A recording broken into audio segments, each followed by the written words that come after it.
தூதர்கள் உண்ணும் உணவால் உந்தன் ஜனங்களை போஷித்தீரே. தூதர்கள் உண்ணும் உணவால் உந்தன் ஜனங்களை போஷித்தீரே.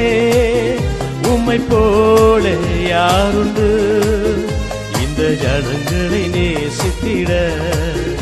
உம்மை போல யாருண்டு இந்த ஜனங்களை நேசித்திட? உமக்கொப்பானவர் யார்? உமக்கொப்பானவர் யார்? வானத்திலும் பூமியிலும் உமக்கொப்பானவர் யார்? வானத்திலும் பூமியிலும் உமக்கொப்பானவர் யார்? கர்த்தாவே, தேவர்களில் உமக்கொப்பானவர் யார்?